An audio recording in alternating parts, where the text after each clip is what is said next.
inacción. Se ha debilitado el espíritu heroico de este pueblo. Se ha entronizado la corrección política. Todo esto forma parte de una misma obra: desarmar la resistencia cultural y espiritual del país. En este contexto, el kirchnerismo surge como una pieza clave del diseño oculto, no por lo que aparenta ser un proyecto popular, nacional y progresista, sino por lo que realmente es: un dispositivo ambiguo, fracturado entre múltiples lealtades, algunas evidentes, otras inconfesables. En su faz visible, este gobierno se presentó como defensor de los derechos humanos, de los pueblos originarios, del feminismo, de la memoria. Pero en su raíz más profunda opera como instrumento de fuerzas sinarcas que buscan utilizar a la Argentina como plataforma del nuevo Israel. Su líder en vida jugó el papel del emisario cordial del poder mundial. Su aparente nacionalismo fue en verdad una estrategia de distracción. Su viuda y sucesora quedó atrapada entre la masonería cristiana y los cabalistas hebreos, que avanzan con paso firme hacia la concreción de su designio.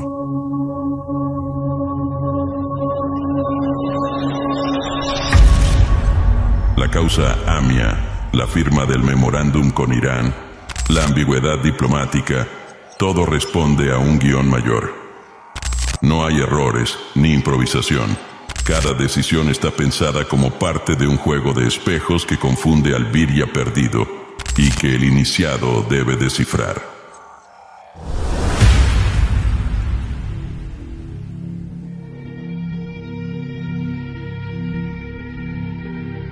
El actual gobierno liberal en la Argentina se presenta como el opuesto radical del régimen anterior, pero en el fondo no es más que la otra cara de una misma moneda forjada en los talleres del sistema.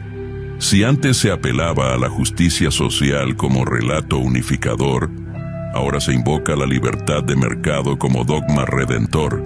Sin embargo, en ambos casos el resultado es el mismo: una administración de lo material que mantiene cautivo al espíritu.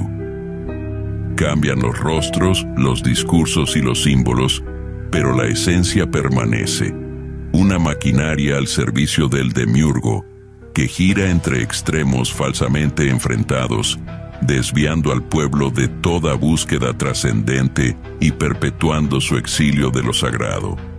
Y todo indica que el líder actual, en su fervor religioso por el mercado y la deshumanización tecnocrática, parece estar dispuesto a facilitar y disponer todo para el cumplimiento de este designio demiúrgico, sin mencionar su lealtad al pueblo elegido.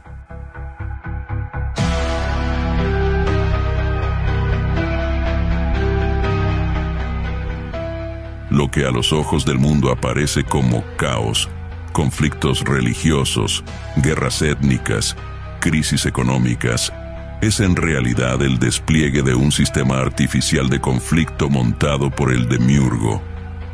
Este sistema opera desde tiempos inmemoriales, enfrentando religiones que en la superficie se odian, pero que en el fondo comparten el mismo origen: el monoteísmo demiúrgico. La mezquita islámica y la sinagoga hebrea son dos caras del mismo cubo astral. Ambos cultos, pese a sus diferencias formales, adoran al mismo Dios de la creación, al arquitecto del mundo visible. Por eso sus guerras son necesarias. Alimentan el plan con sangre, con odio, con sufrimiento. No son guerras por territorios, sino por significados. En ese sentido, la guerra en Siria, en Irak, en Palestina, no son eventos desconectados. Son rituales sangrientos que permiten avanzar el plan final: la entronización de Israel en el sur del mundo. La historia es usada como cubierta, los medios de comunicación como espejos de humo, el alma de los pueblos como campo de batalla. Una posible guerra entre Israel e Irán, si se concreta, será la última gran excusa. El clamor por la paz será tan fuerte, tan sincero, tan manipulable, que el mundo entero aceptará el traslado del pueblo hebreo a una tierra más segura, más pacífica, más virgen. Esa tierra será la Patagonia. El diseño del plan no se sostiene solo en políticas y guerras. Está arraigado en un arquetipo astral, en una infraestructura metafísica que condiciona la percepción misma de la realidad. La sabiduría hiperbórea enseña que todo objeto cultural, una religión, una ideología, una institución, tiene una forma visible y una estructura invisible. Así el enfrentamiento entre Islam y judaísmo, entre Oriente y Occidente, entre derechas e izquierdas, son expresiones de un conflicto ancestral por el encadenamiento de los espíritus hiperbóreos y el deseo de imponer su versión del bien como única y universal. En nombre del amor se mata, en nombre de la paz se bombardea, en nombre de la justicia se esclaviza. Este mecanismo es el instrumento más poderoso del demiurgo, porque esclaviza no solo el cuerpo, sino la mente.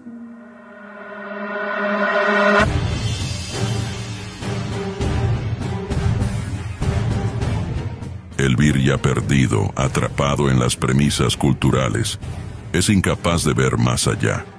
Solo el iniciado, aquel que ha activado la facultad de anamnesia, puede leer el signo oculto detrás del signo visible.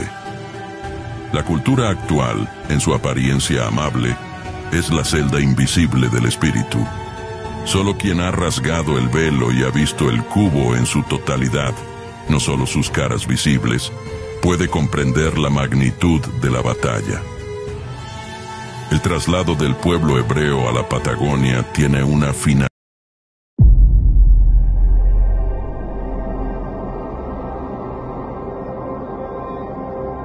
Mientras la atención del mundo se concentra en los grandes escenarios geopolíticos de Medio Oriente, Europa, Asia y Norteamérica, en el extremo austral del continente americano se despliega un proceso silencioso, aunque profundamente revelador. La Patagonia, tanto argentina como chilena, comienza a delinearse como un enclave estratégico dentro de los designios de la sinarquía mundial. Lo que hasta hace poco permanecía velado a la mirada pública, hoy se perfila con mayor claridad. Un acontecimiento oculto, con el poder de alterar el destino de América y quizás del mundo entero. Una hipótesis se abre paso, tan inquietante como plausible, que este vasto territorio ha sido cuidadosamente considerado por intereses foráneos, con propósitos que trascienden lo evidente y cuya ejecución se acerca inexorablemente a su culminación. Argentina, esa tierra vasta, profunda y ambigua, ha sido elegida como el escenario final de un designio oculto que trasciende la geopolítica, la religión y la economía. Como bien sabemos, el arquitecto del mundo, ese poder invisible que rige desde las sombras, es quien mueve los hilos de la historia, desplazando pueblos, arrasando imperios y sembrando confusión bajo el pretexto del orden. Ahora, esa fuerza ha dirigido su mirada hacia el sur del mundo.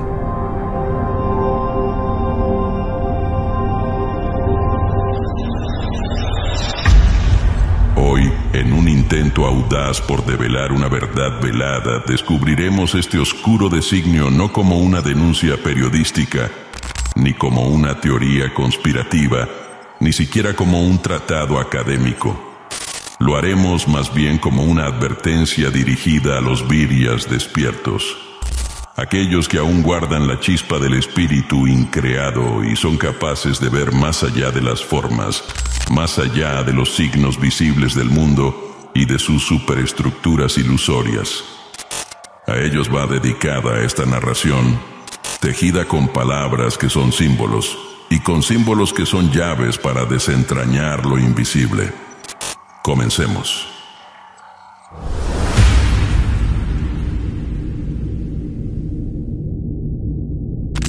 Patagonia, el último plan de Israel.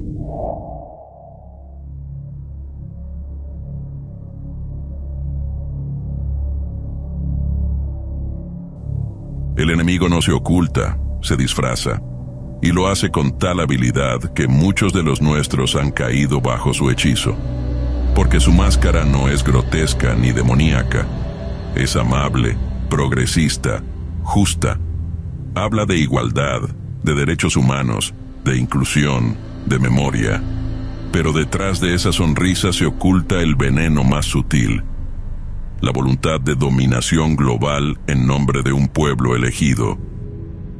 Ese pueblo no es ficticio, tiene nombre, historia y misión. Se hace llamar el pueblo de Dios, pero su Dios es Jehová, el creador del laberinto, el carcelero del espíritu, el arquitecto del dolor. Y sus servidores, los sacerdotes Golem, se han propuesto instalar su nueva Jerusalén, no ya en Palestina, sino en la mismísima Patagonia argentina y chilena. El plan Andinia no es una fábula, es la semilla de un nuevo mundo esclavizado. Y para lograrlo se requiere una gran catástrofe, un nuevo éxodo, una nueva diáspora. El escenario está dispuesto, las piezas en su lugar, el guión escrito desde hace siglos. ¿Quién se atreverá a mirar al abismo y no apartar la vista?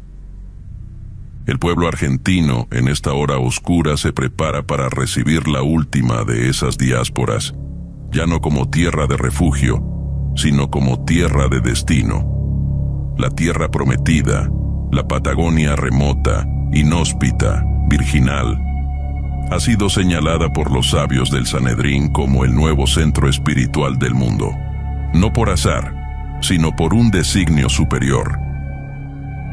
La destrucción paulatina del Estado de Israel en Medio Oriente, el incremento de las tensiones con Irán, Siria, Líbano y la progresiva demonización de todo lo islámico forman parte del montaje bélico diseñado para justificar un nuevo éxodo. Pero este no será improvisado ni espontáneo.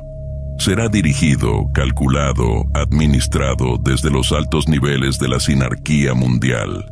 Y Argentina es el receptáculo elegido. Para ello, el proceso de ablandamiento del territorio ya ha comenzado. La cultura nacional ha sido penetrada por valores ajenos.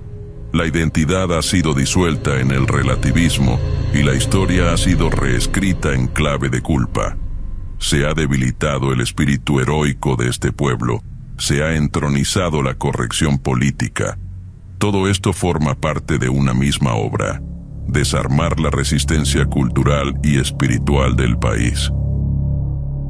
En este contexto, el kirchnerismo surge como una pieza clave del diseño oculto, no por lo que aparenta ser un proyecto popular, nacional y progresista, sino por lo que realmente es: un dispositivo ambiguo, fracturado entre múltiples lealtades, algunas evidentes, otras inconfesables.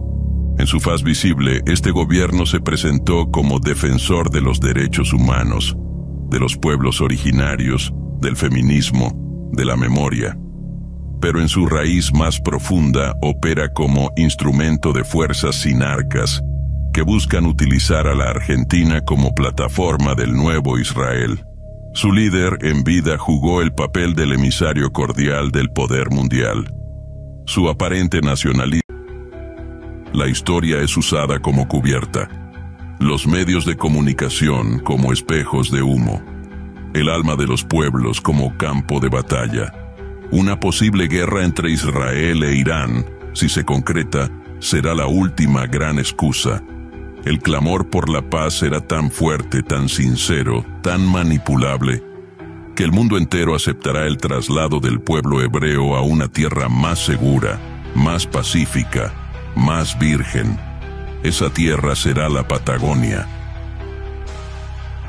El diseño del plan no se sostiene solo en políticas y guerras. Está arraigado en un arquetipo astral, en una infraestructura metafísica que condiciona la percepción misma de la realidad. La sabiduría hiperbórea enseña que todo objeto cultural, una religión, una ideología, una institución, tiene una forma visible y una estructura invisible. Así el enfrentamiento entre Islam y judaísmo, entre Oriente y Occidente, entre derechas e izquierdas, son expresiones de un conflicto ancestral por el encadenamiento de los espíritus hiperbóreos y el deseo de imponer su versión del bien como única y universal. En nombre del amor se mata, en nombre de la paz se bombardea, en nombre de la justicia se esclaviza. Este mecanismo es el instrumento más poderoso del demiurgo, porque esclaviza no solo el cuerpo, sino la mente.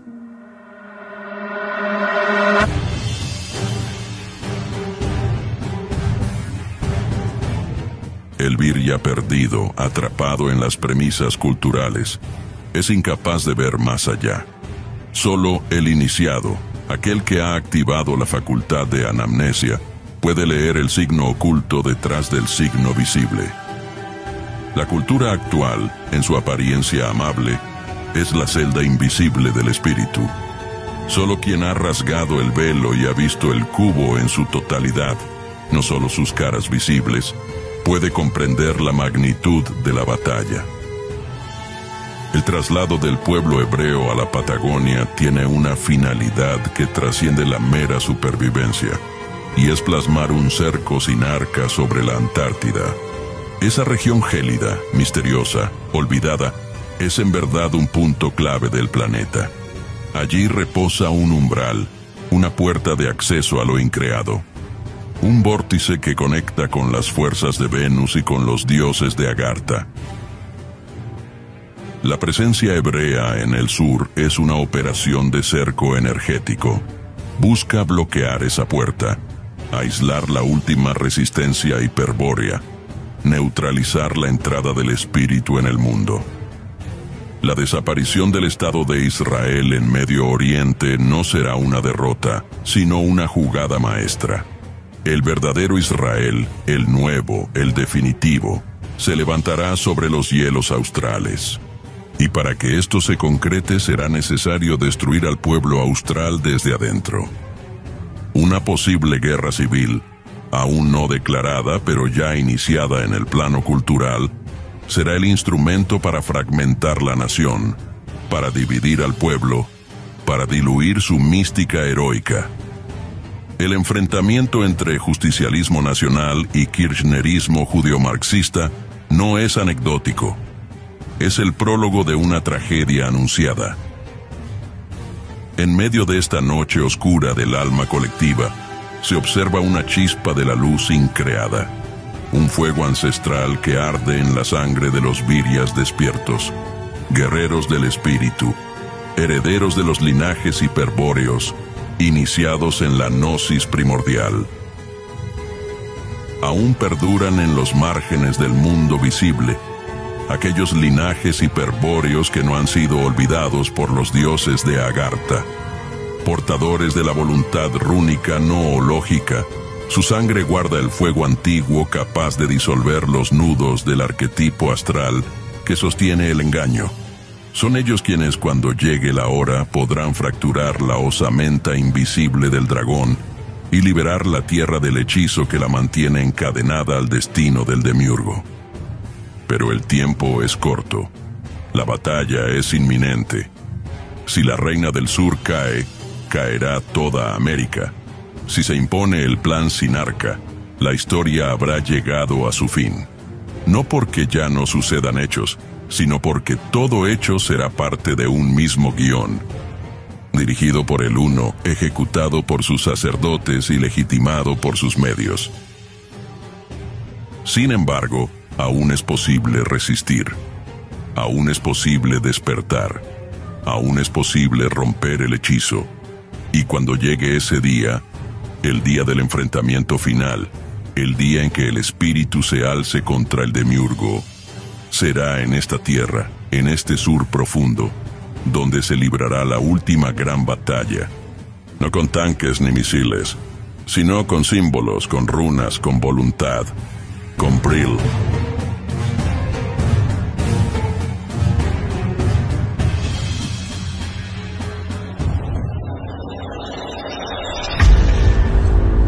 la historia no ha terminado, solo ha cambiado de escenario, y el nuevo escenario se sitúa en el sur. Que sea el espíritu de cada virya despierto quien discierna la verdad que se oculta tras estas palabras, porque el tiempo se acorta y la gran batalla final ya se perfila en el horizonte del mundo. Que vuestra esencia increada se mantenga firme ante el estruendo del fin.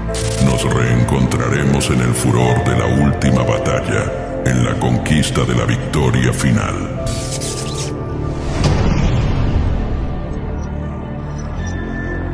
Soy el ocultista.